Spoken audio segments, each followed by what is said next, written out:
الحمدللہ رب العالمین۔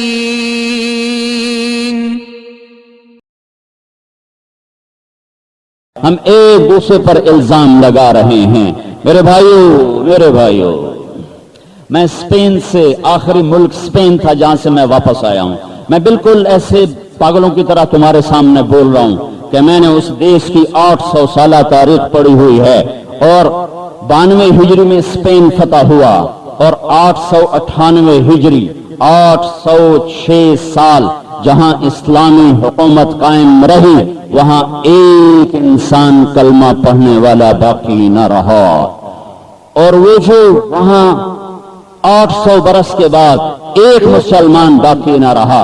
اس کے جو اسباب تھے وہ آج سارے کے سارے پاکستان میں موجود ہیں۔ میں بہت رویا، لیکن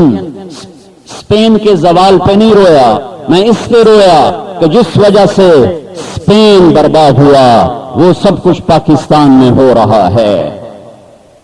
میں مسجد قرطبہ میں کھڑے ہو کے بڑا تڑپا کہ وہاں بت پڑے ہوئے چاروں طرف، جس مینار کی چوٹی پر کھڑے ہو کے مؤذن اذان دیتا تھا وہاں گرجے کی گھنٹیاں بج رہی تھیں، اور جہاں سجدے ہوتے تھے وہاں بت پڑے تھے، جہاں لا الہ الا اللہ گونجتا تھا وہاں شرک اور کفر نظر آ رہا ہے۔ میں اس پہ نہیں رویا کہ یہ کیا ہے، میں اس پہ رویا کہ مجھے اپنے ملک میں یہ نظر آنے لگا کہ جس وجہ سے قرطبہ کی مسجد کا یہ حال ہوا وہ یہاں سب کچھ ہو رہا ہے۔ اور زمانے 800 برس میں ایسی مسجد نہ تھی، 1417 ستونوں پر وہ مسجد قائم تھی، اس میں 10,000 چراغ جلتے تھے روشن کرنے کے لیے، اور منبر کے سامنے، محراب کے سامنے 3 بڑے فانوس تھے، جن میں ایک رات میں 36 سیر تیل جل کے ختم ہو جاتا تھا۔ 300 ملازم اس کی صفائی کے لیے مقرر تھے۔ اس کا سنگ مرمر آج بھی ایسا ہے کہ دیکھو تو شکل نظر آئے۔ اور اس کا منبر تو جلا دیا تھا جب حکومت مسلمانوں کی ختم ہوئے، اس کا منبر بنایا تھا عبد الرحمن الثالث نے۔ 7 برس وہ منبر بنتا رہا، اور وہ ہاتھی دانت سے بنایا گیا تھا، اور اس میں 36,000 قیمتی لکڑیوں کے ٹکڑے جوڑے گئے تھے، اور اس میں موتی یاقوت جوڑے گئے تھے۔ صدیوں وہ منبر اس مسجد میں پڑا رہا، اور اس پر بیٹھنے والے منذر بن سعید قاضی جیسے اللہ اس کے رسول کی طرف بلانے والے جو بادشاہوں کو بھی کھڑکا دیتے تھے،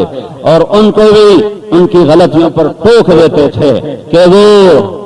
بادشاہوں کے درباری نہیں تھے، وہ اللہ اس کے رسول کے درباری تھے، بادشاہوں کو بھی بتا دیتے تھے۔ تو میں کافی دیر وہاں پھرتا رہا، گھومتا رہا۔ وہ جو داڑھی والا پگڑی والا آتا ہے تو اس کو کھڑے ہوتے ہیں، وہ پولیس والے اشارہ کرتے ہیں نماز نہیں پڑھنی، وہ ہماری شکل دیکھتے پہچانتے مسلمان ہے تو ہمیں باقاعدہ روکا جاتا ہے، نماز نہیں پڑھنی، ٹھیک ہے جی نہیں پڑھیں گے۔ چلتے میں منبر کے محراب کے سامنے آیا، منبر تو غائب ہے، محراب کو یوں بند کیا ہوا ہے زنجیریں لگا کر ایسے، اور اس کے اوپر قرآن کی آیات 800 سال پرانی اسی طرح لکھی ہوئی ہیں، اسی طرح چمک رہی ہیں۔ اللہ لا الہ الا ہو الحی القیوم لا تأخذہ سنۃ ولا نوم له ما في السماوات وما في الأرض من ذا الذي يشفع عنده إلا بإذنه يعلم ما بين أيديهم وما خلفهم ولا يحيطون بشيء من علمه إلا بما شاء وسع كرسيه السماوات والأرض ولا يؤوده حفظهما وهو العلي العظيم۔ محراب پر یوں آیت الکرسی چلتی ہے اور یوں آ جاتی ہے، وہ آج بھی روشن ہے۔ لا غالب الا اللہ چمکتا ہوا دکھا رہا ہے، اور دیکھے کہہ رہا ہے دیکھو مجھے جو دیدہ عبرت نگاہ ہو، دیکھو یہاں شاہان اسلام نے اس دبدبے سے حکومت کی کہ سارے یورپ کو لرزا کے رکھ دیا۔ آج وہاں بت کدے ہیں، آج وہاں بت ہیں، ننگی عورتیں پھر رہی ہیں، 50 کراؤن کا ٹکٹ ہے، ننگی عورتیں پھر رہی ہیں۔ یہ وہ مسجد ہے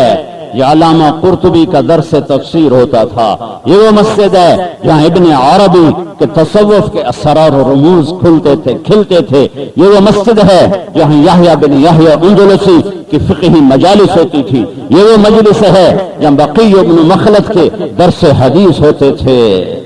یہ وہ مجلس ہے جہاں، یہ وہ مسجد ہے جہاں منذر بن سعید قاضی کے خطبات دلوں کو گرماتے تھے اور ایمان کو روشن کرتے تھے، لیکن وہ بتا رہی ہے کہ یہ اللہ کا ملک ہے، یہ اللہ کا قانون ہے، جب کوئی قوم ظالم ہو جاتی ہے، جب کوئی قوم جھوٹ پہ آ جاتی ہے، جب کوئی قوم دھوکے باز ہو جاتی ہے، اللہ انہیں صفحہ ہستی سے مٹا دیتا ہے۔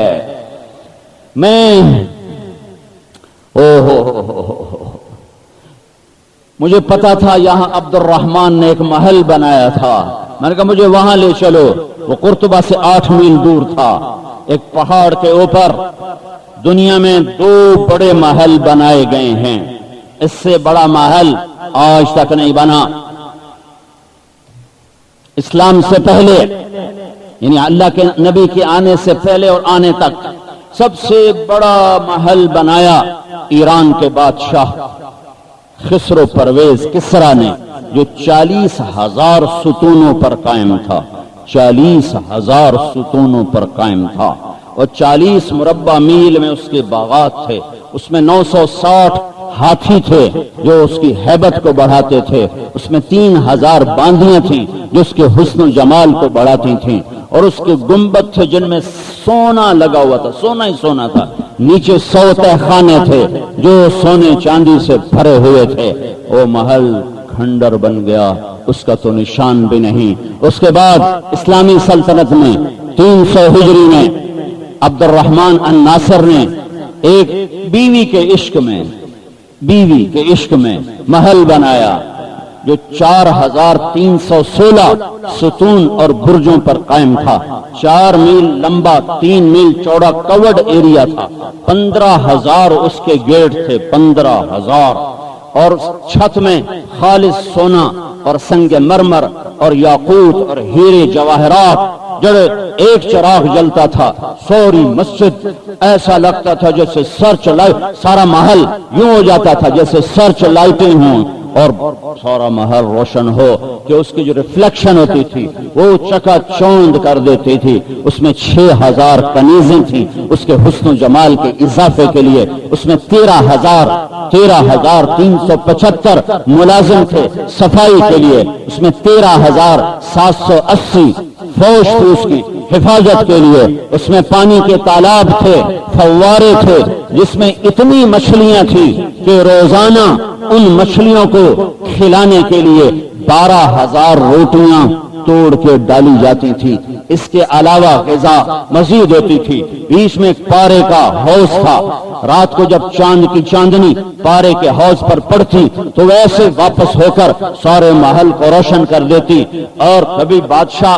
موج میں ہوتا تو کہتا پارے کو ہلایا جائے، پارا ہلتا اور سورج کی شعائیں، چاند کی شعائیں پڑتی اور وہ ہلتی ہوئی محل پر پڑتی تو یوں نظر آتا تھا جیسے پورا محل رقص کر رہا ہو اور جھوم رہا ہو۔ اور پیچھے ایک بڑا پہاڑ تھا، سارے کو اس نے خوبصورت باغیچوں میں تبدیل کیا۔ میں وہاں گیا، وہ کھنڈر تھا، کھنڈر، کچھ مسجد کے آثار باقی تھے، باقی در و دیوار کہہ رہے تھے اجل ہی نے چھوڑا نہ کسرا نہ دارا،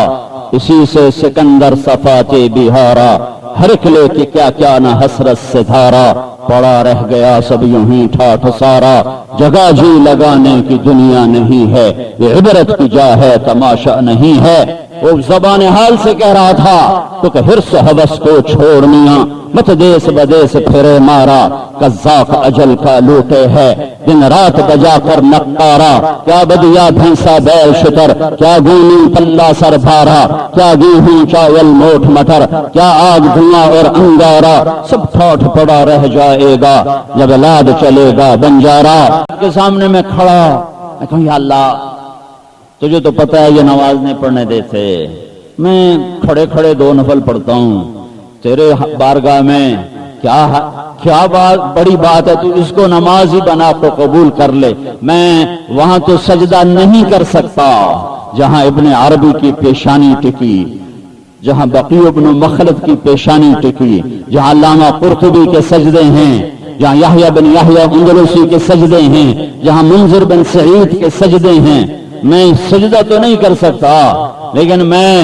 اشارے سے کھڑے ہو کے نماز پڑھتا ہوں۔ میں نے 2 ساتھیوں کو پیچھے کھڑا کیا، خود اللہ اکبر کر کے کھڑا ہو گیا، سورۃ فاتحہ پڑھی، آگے سورت پڑھی، پھر بجوں گردن جھکائی، رکوع کر لیا، اوپر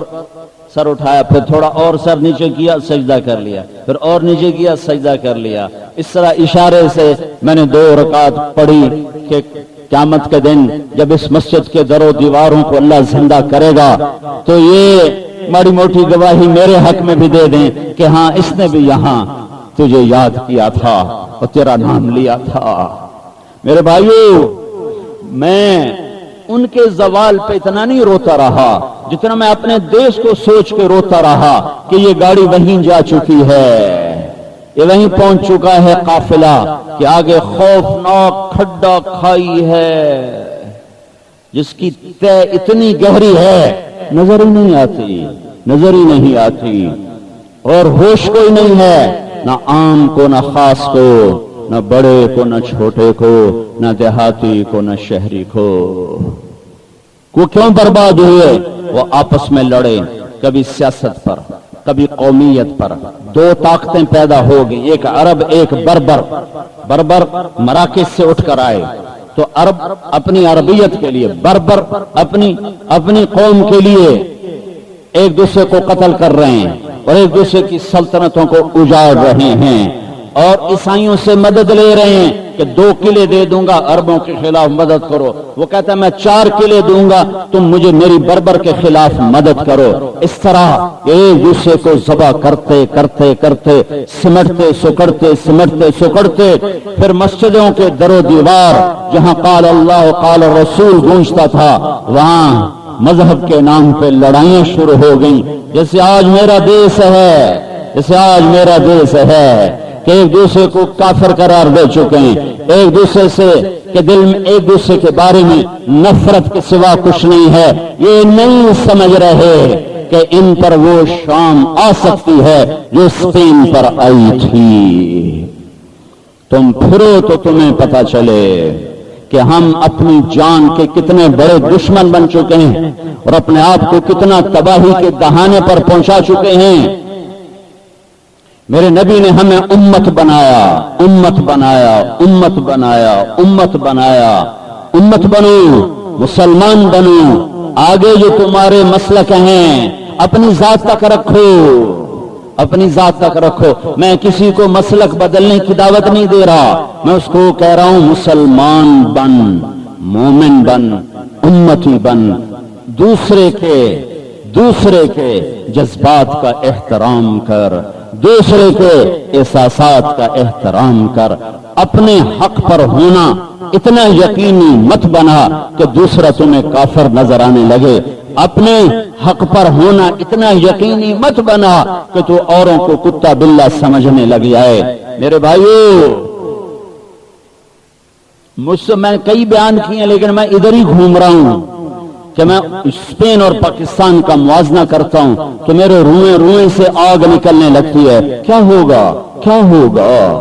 ہوگا جس کشتی کے مسافر اپنے ہاتھ سے ہی برمے لے کر اپنی کشتی میں چھید کر رہے ہوں تو بادبان کو گلا کیوں دے رہے ہیں؟ جن کے ہاتھوں میں تیر ہوں اور اپنے بادبانوں کو پھاڑ رہے ہوں، جو اپنے